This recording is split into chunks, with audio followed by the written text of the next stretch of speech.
Okay, so AngioSafe is actually FDA approved, and Centriva is the name of that catheter. See, the thing with CTO devices, and this can be open to discussion too, and anyone wants to talk, is with our skills, and especially Dr. Walker's skills of trying to cross CTOs, you're going antegrade, you're going retrograde, you're going pedal, you're going arm. The chances of crossing a CTO now is like 99% of times you can actually cross these.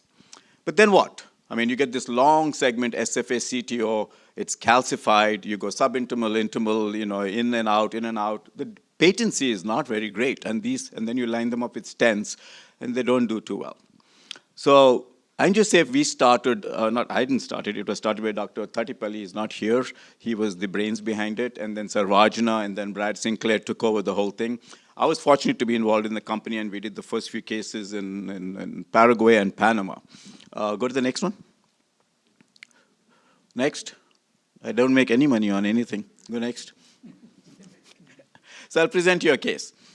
So this one was actually one of the first ones I did. She was an 84-year-old female with severe bilateral peripheral arterial disease, already had a left BKA, walks with a prosthesis, and she was told that she would need a right BKA. She presented with severe rest pain and a small ulcer on the great toe. And that's when, we took her to the outpatient, and then did an angiogram. And you could see the next one. Okay, play that. So you can see there's a little nipple, or a little bit of the SFA that you can see, but then distally, go to the next one. Distally, there is really no reconstitution, even for like PTAB, blind popliteal segment stuff. Okay, let me see if I can advance the slides. Yeah, and then below knee too, you wait, and you can see a wisp of a faint popliteal at the knee joint space, and then nothing really that you can actually see going to the foot here.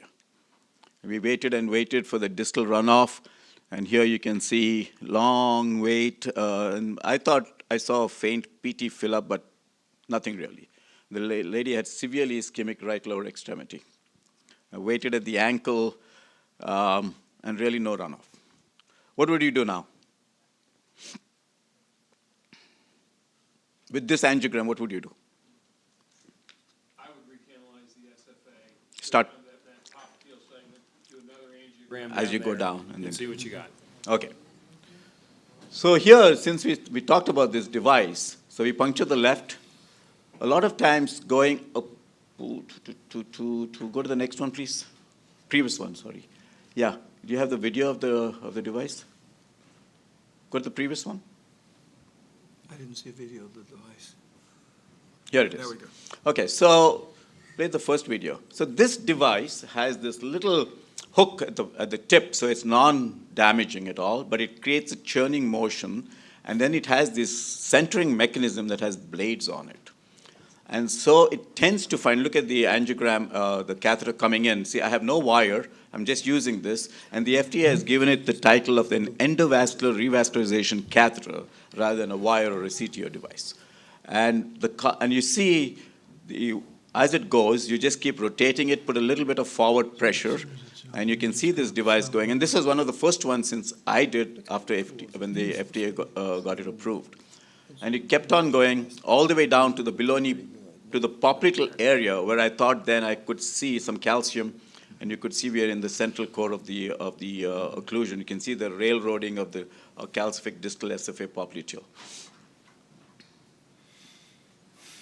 And we just kept going. And with little gentle forward pressure, and we keep on rotating the device, and I think it finds its way. And you can clearly appreciate, whenever there's dense calcium, or even if it's a proximal plug, the proximal cap, it'll sit there for a little while and then find a way to go right through it. So we just kept going, almost literally blindly pushing it. I can fix anything, so we just kept pushing.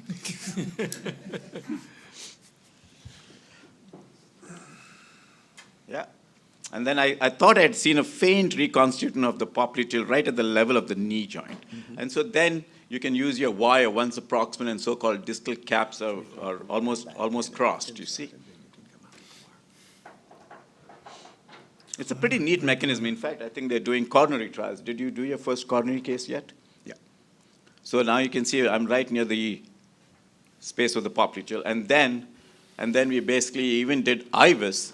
And you can see that we are in the central core of the occlusion. We are not subintimal, subadventitial, and it goes all the way straight down.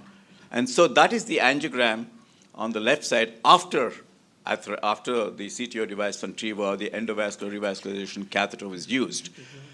And now the concept here is, and if you remember the old days, we had something called the crosser. And the crosser got designation as an atherectomy device. So here now, because like I said, CTO devices and closure devices are not reimbursed. And so can you make a concept of atherotomy or atheroplasty? And this is where I think the FDA is thinking about this to see if this is the case, then obviously your reimbursement and your percentage gain in terms of financing will be markedly better.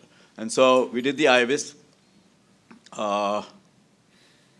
Then we went further down, and this is the final angiogram, as you can see. It looks really good. I did balloon it. I don't think I used DCP, but I did balloon it. There was a little bit of a dissection, not in the proximal portion, but in the mid-SFA here. Can you play that? Yeah, it's playing now. See? So a little bit of a dissection at the top and at the bottom where it was severely calcified based on the IVUS. I did do DCB post-balloon angioplasty, yes. Mm-hmm. And then we went down to the POP.